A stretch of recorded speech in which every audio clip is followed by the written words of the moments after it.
Halo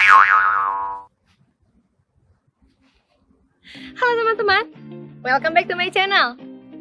Dalam membangun sebuah komunitas yang memiliki kearifan lokal di tengah perkembangan globalisasi, maka diperlukan strategi pemberdayaan komunitas agar pengaruh positif dari kearifan lokal tetap terjaga, namun masyarakat tetap dapat beradaptasi dengan perkembangan globalisasi dunia. Partisipasi merupakan manifestasi tanggung jawab sosial dan individu terhadap komunitasnya sendiri maupun dengan komunitas luar. Upaya pemberdayaan akan berhasil jika ada partisipasi dari pemerintah dan juga peran aktif dari masyarakat.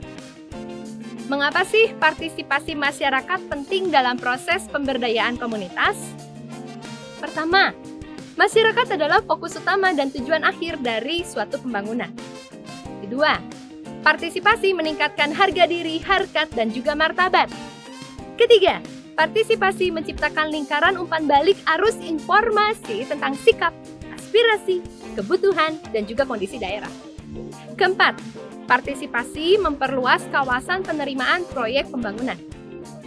Kelima, partisipasi menyediakan lingkungan yang kondusif bagi perkembangan potensi maupun pertumbuhan manusia.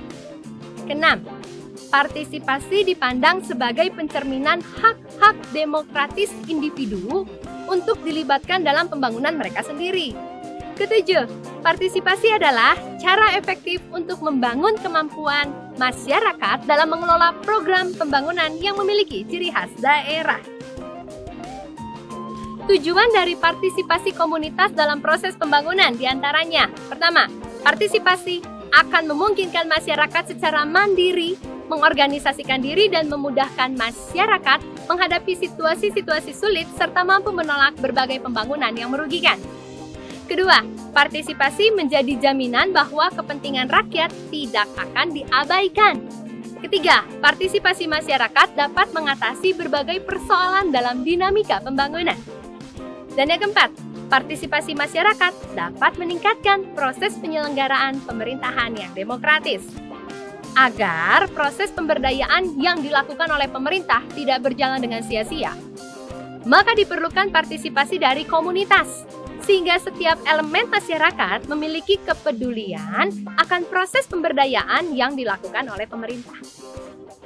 3 tahap partisipasi komunitas dalam pembangunan adalah: yang pertama, partisipasi pada tahap perencanaan, ideal planning stage, di mana masyarakat memberikan usulan, saran, dan juga kritik dalam perencanaan pembangunan.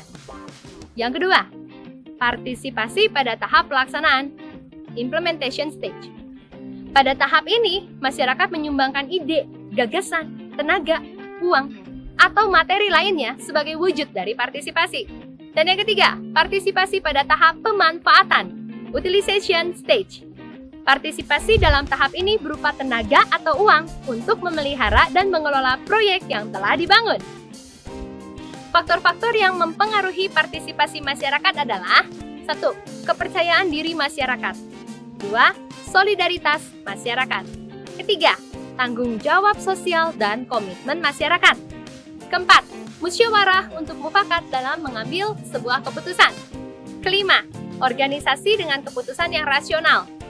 Keenam, inisiatif seseorang atau masyarakat yang diterima dan diakui sebagai milik masyarakat. Ketujuh, kepekaan dan ketanggapan masyarakat terhadap masalah, kebutuhan, dan kepentingan masyarakat. Kedelapan, kemauan dan kemampuan mengubah serta memperbaiki keadaan dan membangun atas kekuatan sendiri. Dan yang kesembilan, kepentingan masyarakat yang tidak ditunggangi oleh kepentingan lain. Beberapa bentuk partisipasi masyarakat terhadap pemberdayaan komunitas masyarakat diantaranya: partisipasi uang, partisipasi harta benda, misalnya menyumbangkan alat-alat kerja, partisipasi tenaga, partisipasi sosial, merupakan partisipasi yang diberikan oleh masyarakat sebagai bentuk rasa kekeluargaan dan perhatian untuk memotivasi masyarakat lain agar turut berpartisipasi. Partisipasi pemikiran berupa gagasan ataupun ide, partisipasi keterampilan, partisipasi representatif berupa pemberian kepercayaan kepada wakil yang duduk di dalam kepanitiaan kegiatan pemberdayaan, dan juga partisipasi dalam proses pengambilan keputusan. Partisipasi masyarakat merupakan hal yang sangat penting dalam menciptakan pemerintahan yang baik, teman-teman. Dengan partisipasi masyarakat akan tercipta pemerintahan yang transparan, melindungi segenap bangsa Indonesia, memajukan kesejahteraan umum, mencerdaskan kehidupan bangsa, dan ikut melaksanakan ketertiban dunia seperti yang tercantum dalam pembukaan Undang-Undang Dasar Negara Republik Indonesia tahun 1945 alinea keempat. Oleh karena itu, mari kita semua mendukung berbagai program pemerintah yang ditujukan untuk pemberdayaan masyarakat Indonesia. Mari kita tingkatkan kepedulian kita terhadap bangsa ini dengan cara mendukung pemerintah dan terus berkarya bagi kemajuan bangsa kita, Indonesia.